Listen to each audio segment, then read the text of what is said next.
Yo, what's up, guys? So this one is called How Writer Twitter Could Be Killing Your Big Break.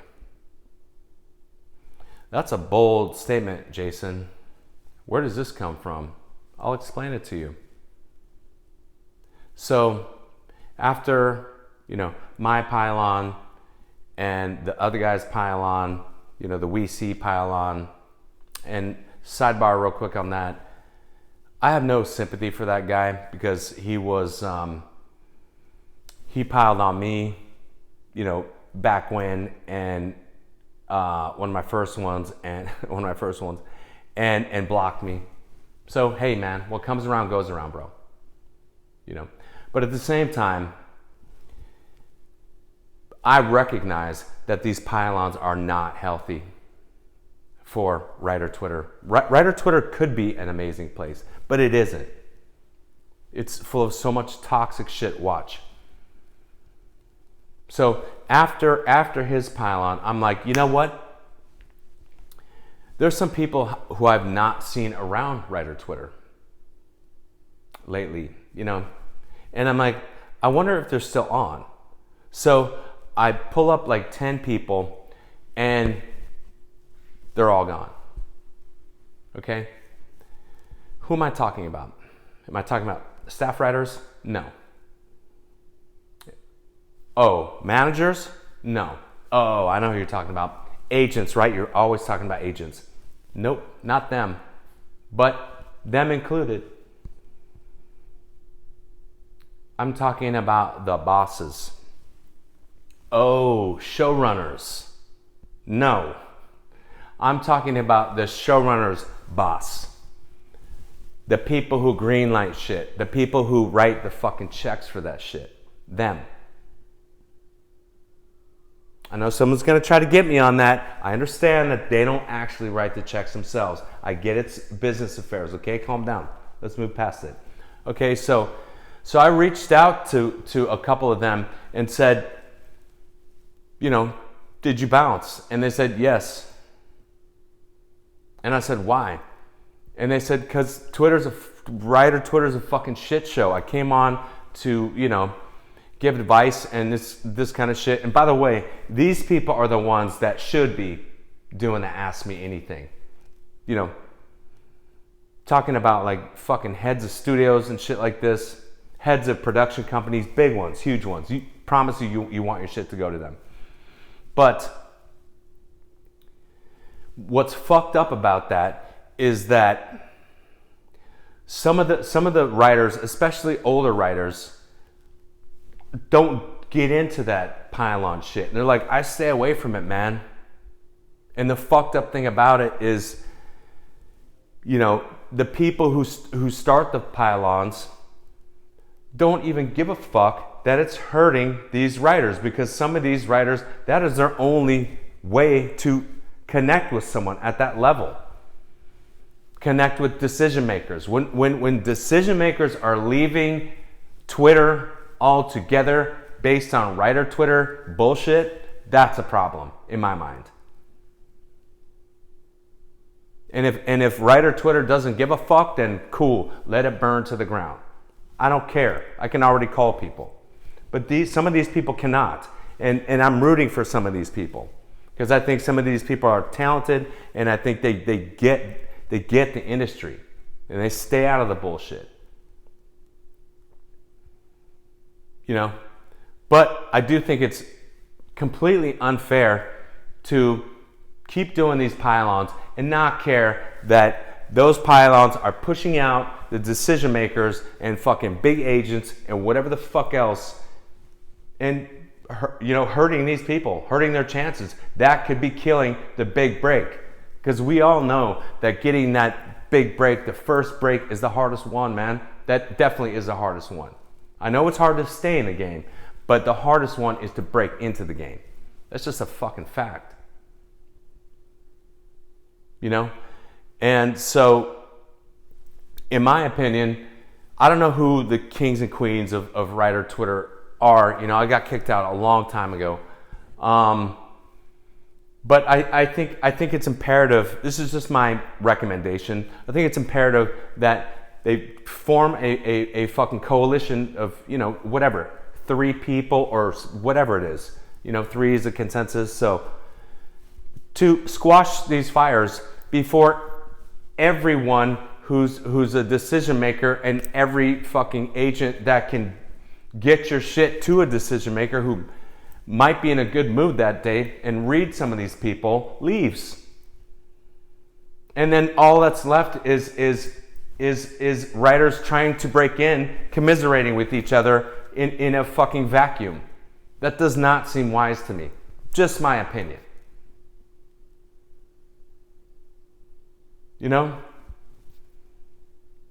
Who knows what could happen from, you know, here's the thing. Some of these writers are older and they can't afford a staff, meaning they're established in their lives and so forth, and they can't afford to staff, you know, and they can't afford to, like, you know, and I've said this shit too, like, go be an assistant, go be a PA, this kind of shit. But that's not really gonna work for someone who's like 45, you know, established.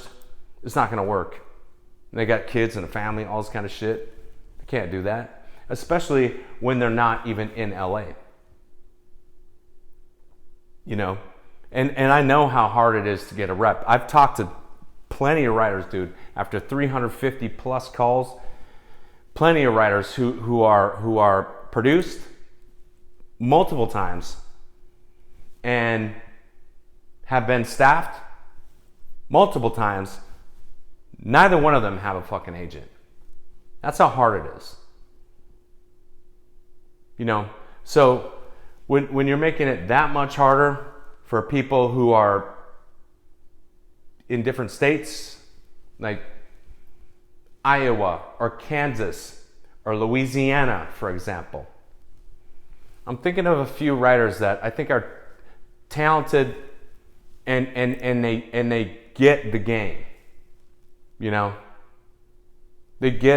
Stay away from that shit. Because that shit is amateur. And by the way, so why fuck it up for them? If you're really their friends, then stop with this pile-ons. And I'm not just saying this so people don't pile on me. I don't care. You know what I mean? It doesn't really affect me. You know? It doesn't. You know? But it affects them. Because these decision makers and these agents and managers and shit and people who are players in the industry are leaving, dude. So, you know,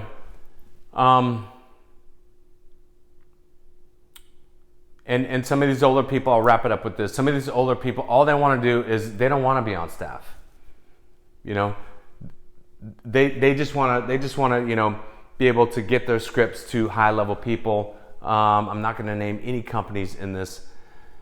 High level people, and there's 2 ways to do it. One way is either they, you know, they connect with them, say, on social media. But if they're gone from social media, that's out. The only other option to connect with them is through someone who's fucking A-list, an A-list rep. You know, why do I say that? Because I've been managed before by someone who was not A-list, right? And I said I want my script to go to this person who was A-list, and my manager said, "Listen, man, I can't make any promises. I can barely get to the lower levels over there." And I said, "I know the person, the boss. Do you mind if I step in here and make that introduction?" And they said, "Oh, you know them?" I said, "Yes." And they said, "No, go ahead." So, you know, I call over here and I'm like, "There you go. There's their direct info." They said, "Cool, send it on over." So, you know, just because you have a manager doesn't mean that it's gonna go to the A-list person. It doesn't mean that. And the reason I'm pointing out A-list people right here is because I think probably some of the older writers, and I'll get to this when I keep going with my old people series, is some of the older writers write more, in that direction for A-list people. That's what I think. So to see the A-list people leave fucks them up. So that's it. That's my thought on that. And,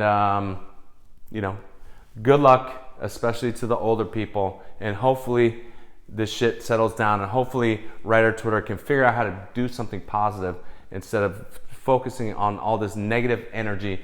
And the other thing about it is, after these pylons, what was solved? Nothing. Did we learn whether or not to bold our slug lines or any of this bullshit? No. Did we learn whether or not WEC is acceptable or not? No.